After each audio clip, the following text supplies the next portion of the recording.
You ever hear about the Melon Heads? Nah, I'm not joking, it's a real thing. Or, well, it's what folks around here call the little freaks. Some people say they're just stories to keep kids from sneaking into the woods, but let me tell you, I've seen them. Seen them with my own 2 eyes, and I still can't sleep right some nights. So, this was back when I was younger. Not a kid, but young enough to still think I was invincible. Me and my buddies, Tommy, Sarah, and Jess, we were coming back from a weekend hiking trip near Sleeping Giant State Park. We'd spent 2 days scrambling up trails, laughing at how out of shape we all were, and eating crappy camp food. The plan was to head back home Sunday night, tired but satisfied, right? Only things didn't go as planned. GPS crept out. You know how those backwoods roads are, and instead of sticking to the main highway, we ended up on some winding little stretch of asphalt with no streetlights. I swear, the trees were so close, their branches practically clawed at the car as we drove by. Tommy was driving, and he's the one who realized we were on Velvet Street. "Hey," he said, glancing at the rest of us in the rearview mirror. "Ain't this place supposed to be haunted or something? Like, isn't this Dracula Drive?" "Yeah," Jess chimed in, rolling her eyes. "Haunted by Melon Heads." "Ooh, so scary." She laughed, but it had that nervous edge to it, like she wasn't entirely joking. Sarah leaned forward from the back seat. "What even are Melon Heads? I mean, what, they've got big heads or something?" Tommy grinned, and in his best creepy voice, he said, "Oh, they are deformed little cannibals who live in the woods. Supposedly escaped from some asylum back in the 60s. Big heads, sharp teeth, and they'll eat you if you get too close." We all laughed, but it was the kind of laugh you do when you're trying to shake off the goosebumps. The woods outside the car windows felt darker somehow, like the trees were leaning in closer, listening. And then the car stalled. Tommy cursed and fiddled with the ignition, but the engine just sputtered and died. "Battery's fine. Gas tank's full." What the hell? We sat there in the middle of the road, surrounded by nothing but trees and darkness. The only sound was the faint ticking of the cooling engine. Sarah muttered something about cell service, but of course we had none.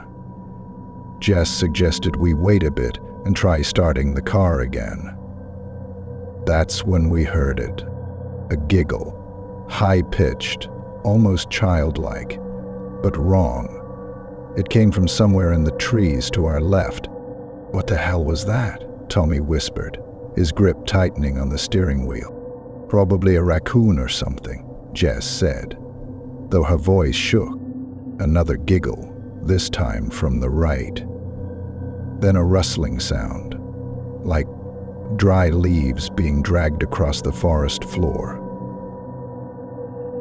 My stomach dropped. This wasn't a raccoon. Tommy grabbed the flashlight we kept in the glove box. "Stay here," he said, opening the driver's side door. "Are you insane?" Sarah hissed. But Tommy was already outside, the beam of the flashlight slicing through the dark. We watched as he scanned the woods, his breath fogging in the cool night air. "I don't see anything," he called back, taking a few cautious steps toward the tree line. That's when it darted out of the shadows. I barely got a glimpse, but it was enough to make my blood run cold.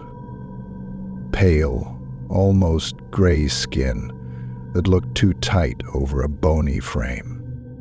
The head was massive, misshapen, with bulging eyes that glinted in the flashlight beam. Its limbs were spindly, but it moved fast, too fast, disappearing into the trees before Tommy could even react. He stumbled back to the car, slamming the door shut behind him. "I don't know what the hell that was," he panted, his face pale. "But it wasn't a raccoon."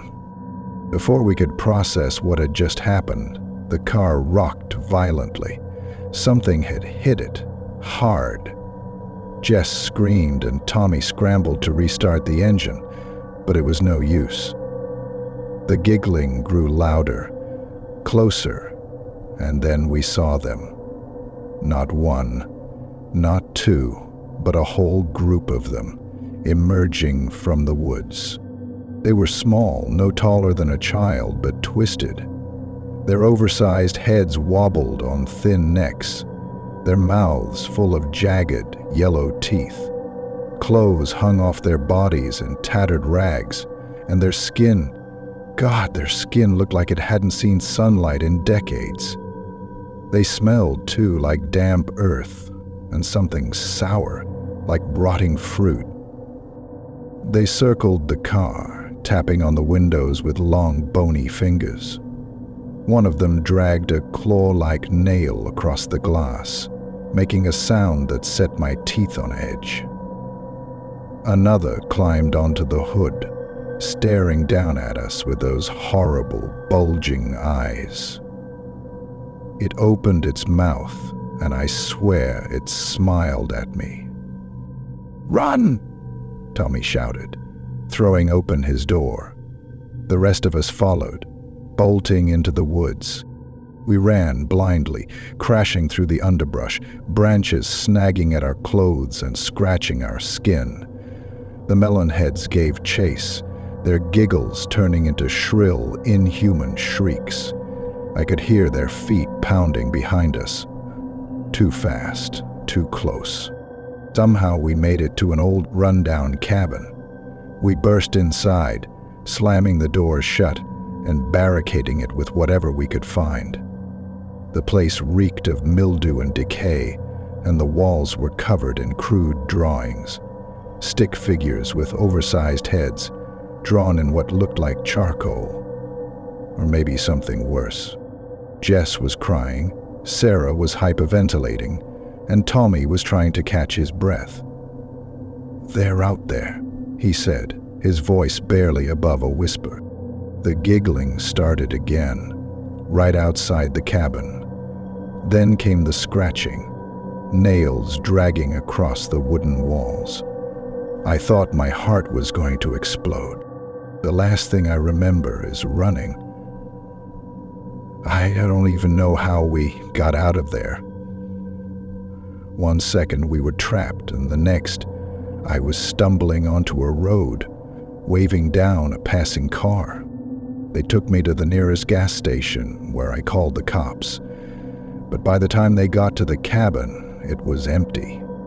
No sign of Tommy, Sarah, or Jess. Just those damn drawings on the walls. I don't know what happened to my friends. I don't know if they're still out there, if they got away, or if the Melon Heads. No, I can't think about that. But every so often, when it's quiet and dark, I swear I can hear that giggling, and I'll be damned if I ever go near Velvet Street again.